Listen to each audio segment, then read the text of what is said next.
So this is the acoustic version of Solanin, Asian Kung Fu Generation by BIMA BAYUSENA. It's an acoustic version. I wonder if he did the guitars. We'll see. But this is BIMA's first cover. First solo cover. I'm excited. You know, BIMA's voice is very like rough and powerful.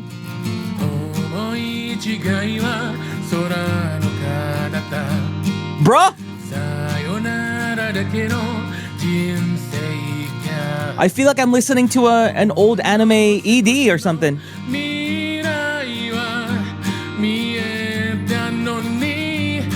Oh.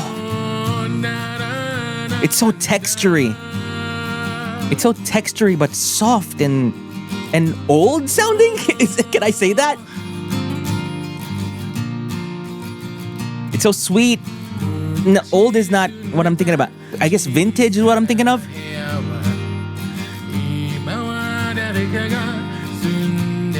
Oh, the nice reverb is... I guess nostalgic, yeah.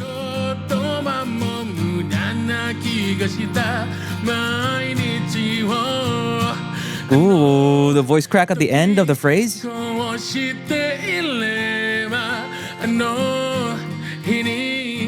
So Bro can also sing sweetly and gently.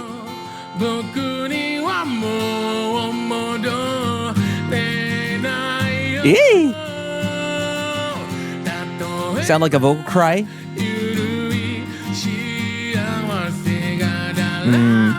Oh man! How does he keep that texture all throughout?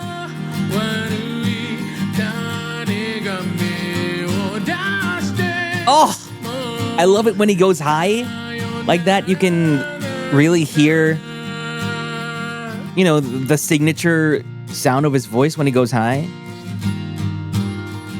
I can't even begin to understand how to replicate this.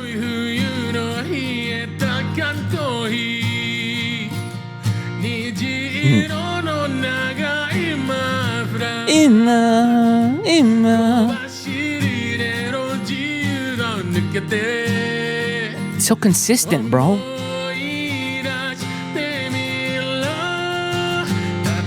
What is that? Was that a head voice? I don't think so, right? That's more a mix.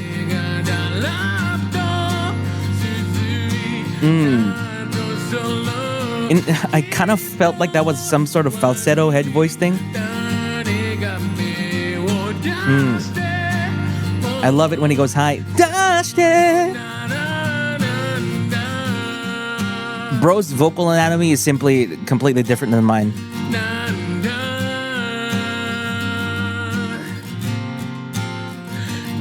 It's interesting that he went with an acoustic cover for his very first one, and a slow, and not really a slow song, but a gentle, sweet sounding song. Yeah, like we're just chilling by the bonfire.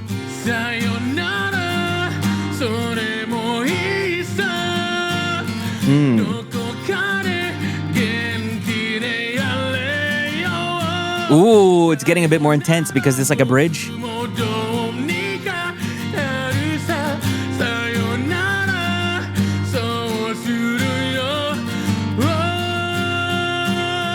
A sustain with a vibrato too. Oh. A textury vibrato? What?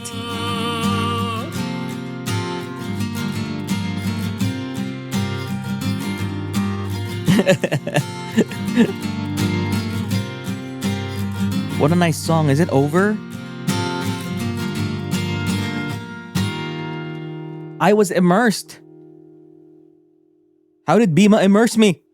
Just so we can be sure about what's going on. Acoustic arrangement by Yudhishthira. Of course it's Yudhishthira that did the mix. I mean the arrangement. And I guess the mix? Who did the mix? I'm gonna guess it's Yudhishthira for everything. For the mix and acoustic arrangement. Okay, let's go over it and let's pause this time to see what we're missing. Let me bring up the volume. Now I want to comment on this acoustic arrangement because it's so nice and smooth. And of course, Yudhishthira's arranged it. So he's playing the acoustic guitar. He did the mix, I assume, and then you hear the nice little, nice little riff of the guitar there, acoustic guitar.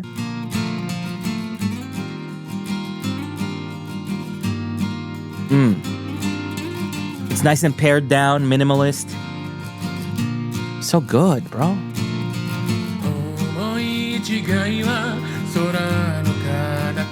There's something about this mix.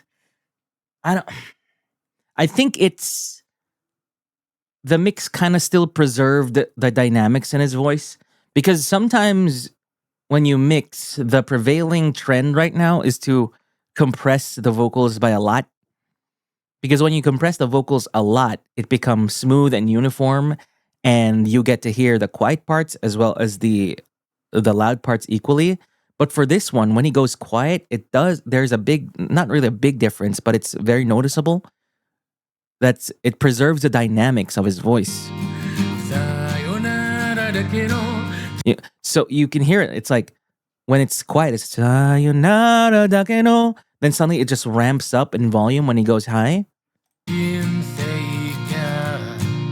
That's one of the things I struggle with my own mixes, because I really love the sound of like a compressed vocal, because you can just hear everything.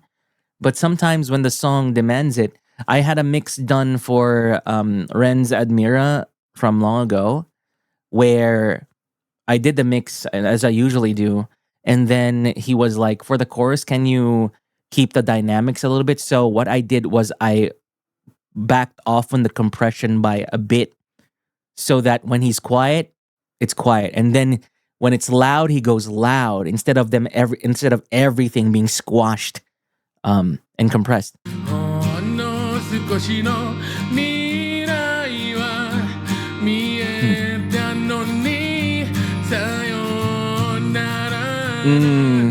So here's the thing, right? Because I feel like sometimes for people with this type of voice, with the more rough kind of voice, I feel like a lot of them get by on just having that voice when they sing.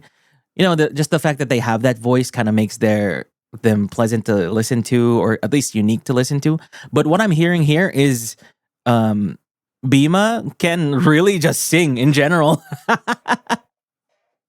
Because, with sweet sounding, gentle songs, you need technique to it. So he's not just selling you on his texture, but also his singing ability right here. See, there's vibrato at the end of his phrases. There's dynamics in his voice. He's singing appropriately with the tone of the song.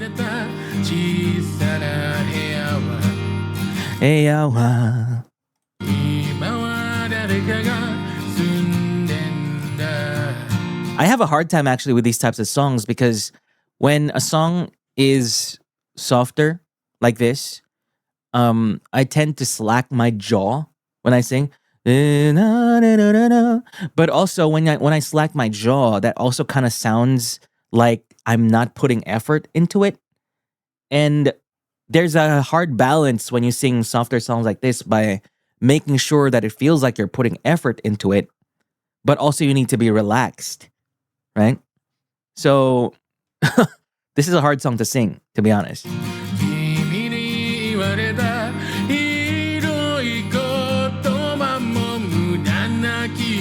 Munana. He still keeps that grit, even if the song is soft like this. Right? Oh!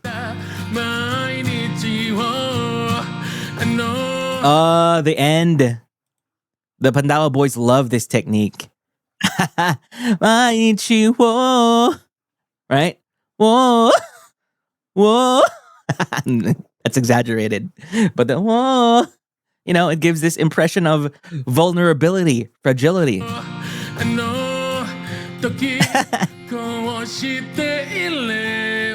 Ooh. I like how he cut the phrase shite ilema, because you could just slide in there. You could be like shite ilema. You can do that, right? But sometimes you need to cut it. Shite ilema.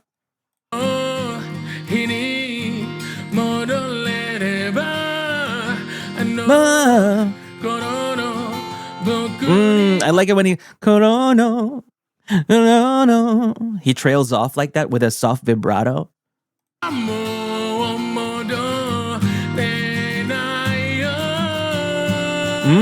A little run there. And with a texture, how do you do that? I'm destroying my voice when I do that. A little bit of vocal cry there. Can you hear that?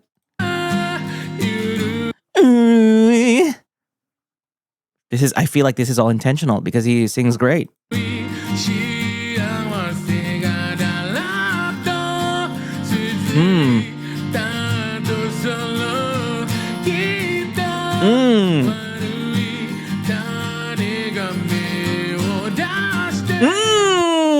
So for the phrase so far, before that one, it's ito, ito. See, even I'm having a hard time with that.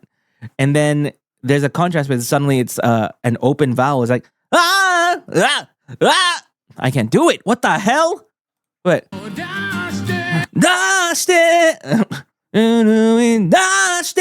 Something like that.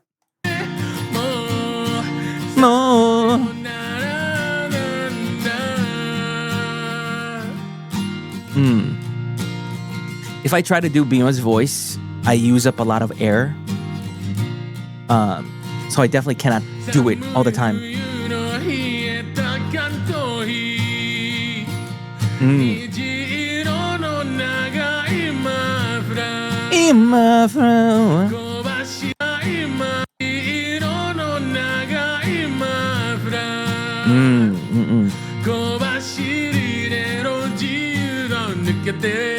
Oh, nikete.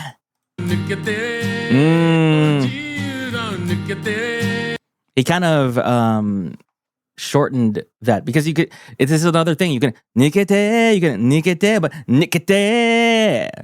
Nice.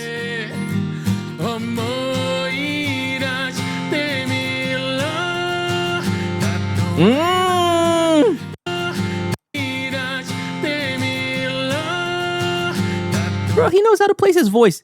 I can't do it.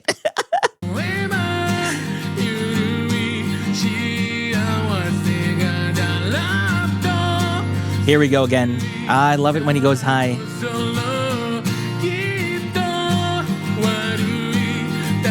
What a great choice for a song.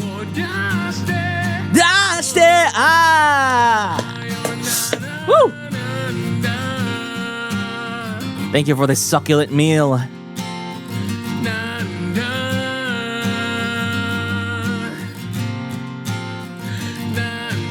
I also like how, he's keeping it in a way simple, which makes sense for the song. It's his birthday gift to his fans. It's supposed to feel intimate. Oh. Huh? Sayonara!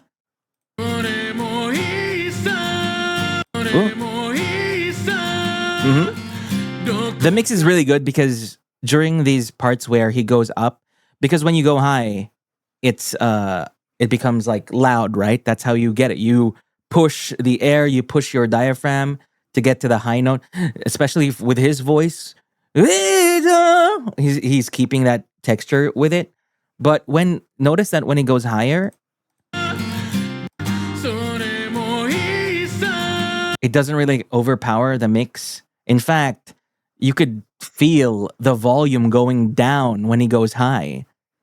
And I don't know if this is just due to compression or if Yudhishthira individual notes decrease the amplitude of these individual notes that he's doing, especially when he goes really high to tame the volume.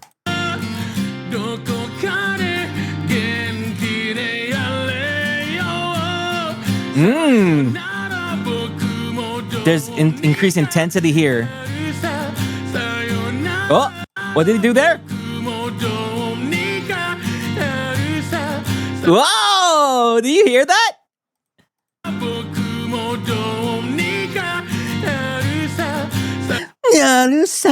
Wow! Whoa! That's the most like vulnerable his voice has been for this whole song.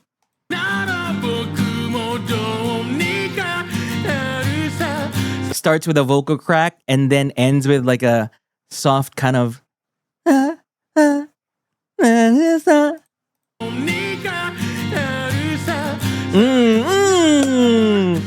In fact, I feel like in that part he lost the. You heard his voice. I feel like without the texture there, it kind of took on a different voice.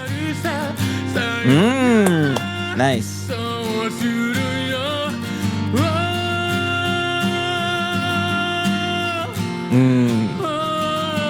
Crack at the end. Pandawa boys, I see you. I see you.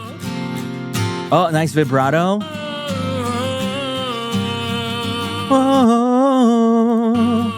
And also run.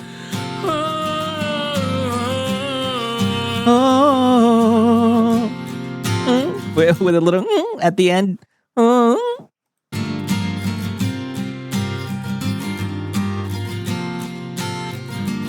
I see you, Pandawa boys.